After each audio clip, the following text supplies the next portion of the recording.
Governments and businesses are considering a way for people to prove they've been vaccinated against COVID-19. They're called vaccine passports, and it could determine who can travel, stay at a hotel, or even visit a bar. Now, Israel's already using them, and the European Union just proposed them. The U.S., we're still thinking about it. Roxana Sabiri's in London with more on the story. Good morning to you, Roxana. Here's a question. What are the pros and the cons of this idea? Good morning, Gail. Well, supporters say it could help lift lockdowns in cities like London.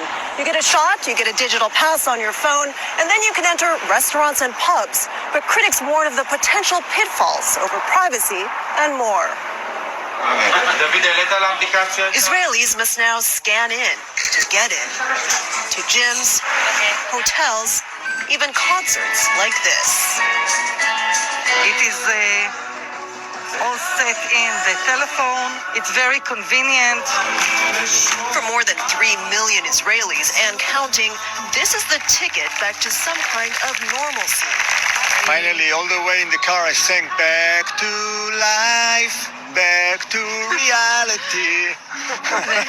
The government-issued Green Pass shows personal details and proves they've had 2 doses of a COVID-19 vaccine. Now countries across Europe and beyond are considering similar so-called vaccine passports or immunity certificates to inject life back into a flagging tourism industry and revive businesses and hospitality like pubs.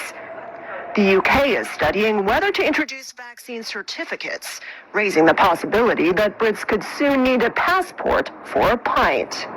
Yep, all good. We haven't had stuff like this before. We've never thought in terms of having something that you have to show to go to a pub or a theatre. And so there are deep and complex issues that we need to explore. Issues like potential discrimination against people who don't want a shot, along with those who can't get one for medical reasons or because there's not enough supply. So these people won't be able to participate in life, in public life, in social life, in economic life, in the same way as their counterparts who have been vaccinated. Claire Wenham from the London School of Economics says data privacy is another concern. Is it going to be something that's digital and tracks you? And that obviously opens a whole different range of conversations about, security of your data, for example. So government shouldn't rush it. Government shouldn't rush it. I think it's a Pandora's box, and I think it's a slippery slope into, having life being governed by your health status. But as governments debate immunity certificates, businesses are pushing ahead. Some cruises and airlines, for instance, say they'll require proof of inoculation to board. So while these passes are raising tricky ethical questions, you may need one to travel as early as this year.